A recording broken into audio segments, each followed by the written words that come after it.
Thanks. I was in a panic about 5, 10 minutes ago. I had logged on early and everyone was speaking Icelandic, if that's the name of their language.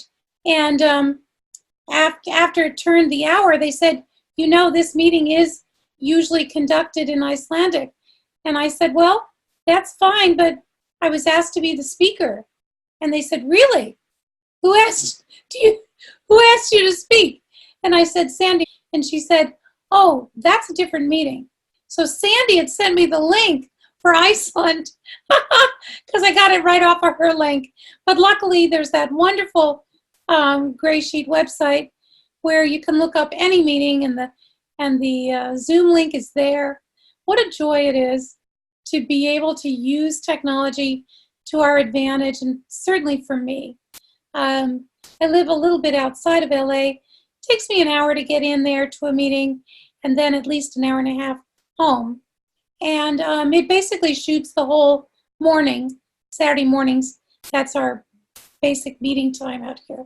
You'd think in a city the size of Los Angeles, we'd have a dozen face-to-face meetings, but we don't. But we have Zoom, and I love Zoom.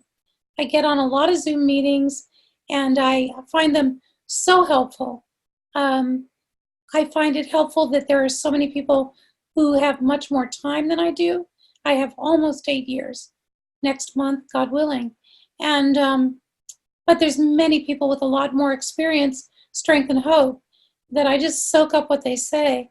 And then there's people with day ones, and I'm so grateful that they're willing to share their day ones, because it reminds me of the pain of overeating. And although I'm very sympathetic for their pain, I don't want to go there again. And it's a wonderful reminder. So my story is that I'm a compulsive eater, and my date is, as I mentioned before, January 14th, 2012.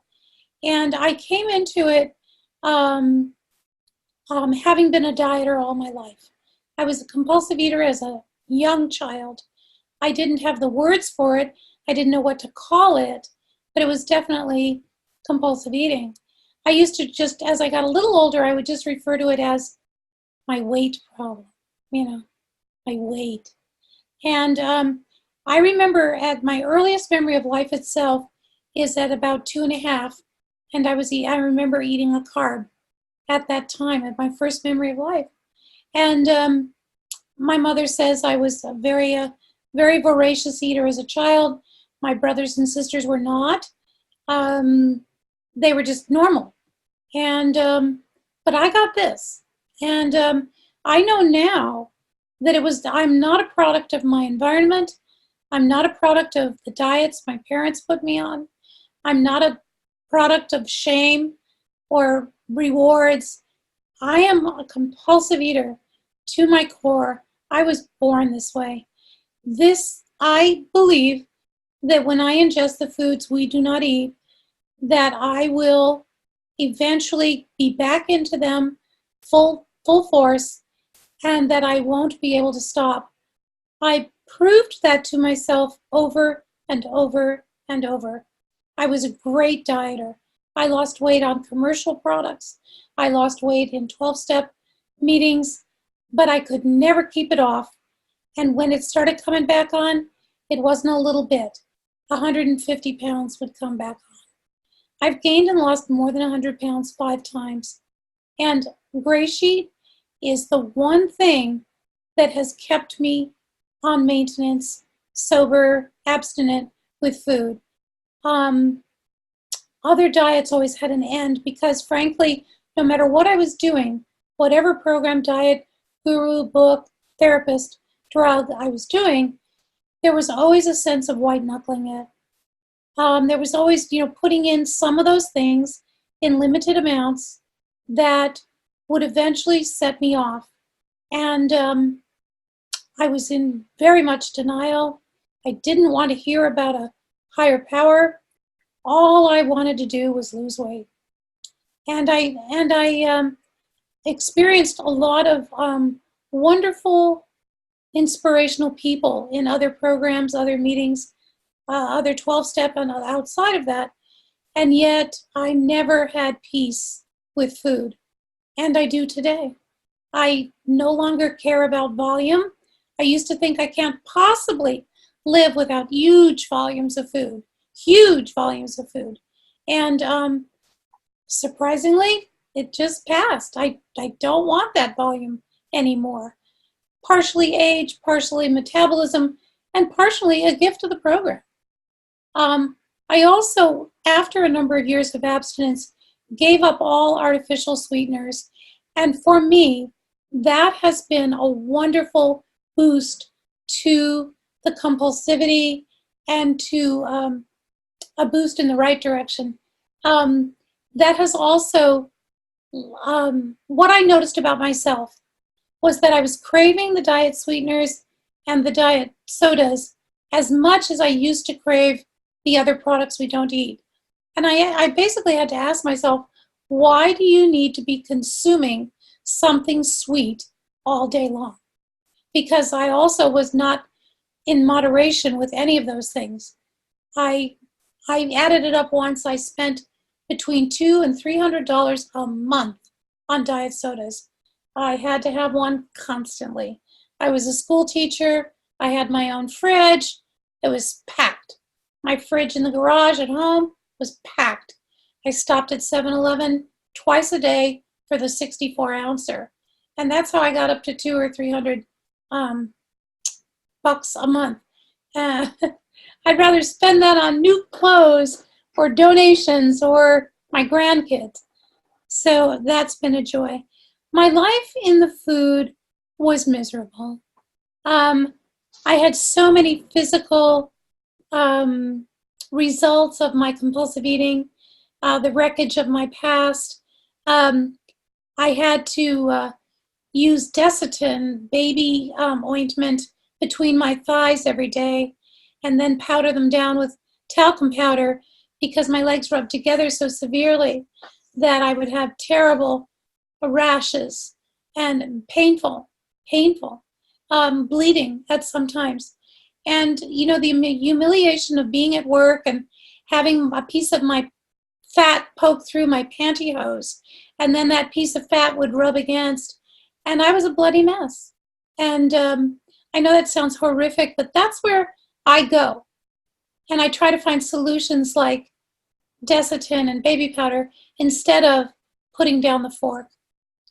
And I am so grateful that somebody I had sponsored in another 12-step fellowship had told me about GreySheet. And at the time, she had 5 years and or more, and now she has 15. But then she had 5, and I had known her, and I had known her as the beautiful, slim person, but troubled and terribly addicted, and really, really not loving herself, not even liking herself. And when I saw her after she started doing GreySheet, I saw a beautiful woman who was free, and she was happy. And I had never seen her like that, and I asked her what she was doing, and she told me about this program, and she did say it was 3 meals a day, weighed and measured, with nothing in between. And I said, you mean you weigh and measure everything? She said, yes. I said, even the green stuff? Yes.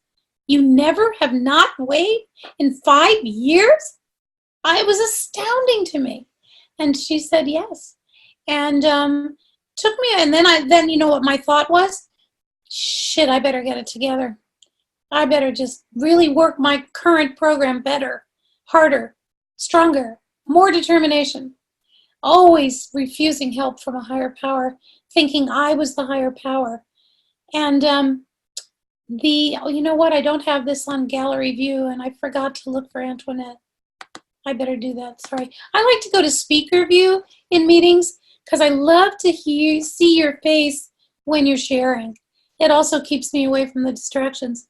But anyway, it took me a number of months of failure and failure and failure and slipping and slipping and slipping in other things that I finally called her in tears. It was around Christmas time. It was actually January like 11th or something. And one more time I had gotten fat. And I just was surprised. Like, how did I get here? I'm abstinent like 80% of the time, 85%. What that taught me now is that 85%, I will be a 300-pounder again. That I need this 100%, no matter what. I love the no matter what message. It means even if you're unhappy, even if you're depressed, even if somebody in your family is, unhappy with you, or there's family struggles, no matter what, we don't pick up. No matter what. I just love that message. So anyway, I called her and I said, I'm really in trouble. I'm really in trouble.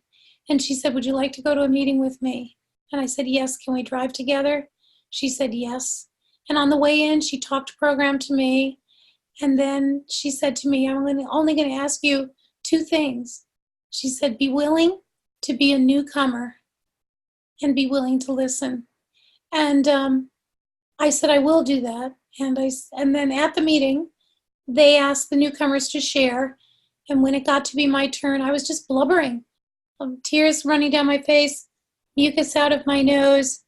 And all I could choke out was, I'm really in trouble. And after the meeting, someone came up to me and said, would you like a sponsor? And I said, yes, I would. And that person said, okay, come on, let's sit down. Went through the whole gray sheet with me, crossing off the stuff I'm supposed to cross off, adding the stuff I'm supposed to add, or directions I'm supposed to add. And I made a promise to myself that day, no matter what, I wasn't going to lie to this person. Because I'd been in other situations where I was a liar around food many, many times. And a liar of omission. A sponsor would say, how are you doing? Great today. I would add the today, because yesterday I had blown it. And I didn't say I'd blown it. I could always tell. I mean, frankly, with sponsees, I can tell with hello how you're doing. I can tell with hello. Was that my time? Antoinette, where are you?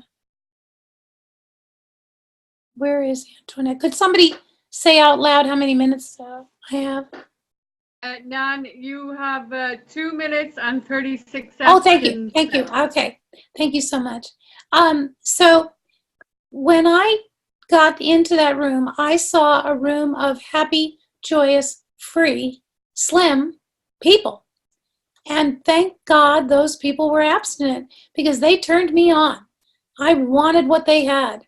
I really wanted what they had. And many of them had a lot of abstinence. One person near 30 years, since doesn't live in the area anymore, but numbers of people with 20 years or in the teens. And, one of those beautiful people's on the meeting today. And I just was so taken with what they had that I've been abstinent since that day. And I don't want anyone who has gray sheet first, day ones over and over, because I had my day ones in other things. I didn't come into this program until I was, I don't want to say old, but mature. Certainly not mature in my thinking, but I learned so much. I've done 2 AWOLs. They were really, really helpful to me. Today I'm free.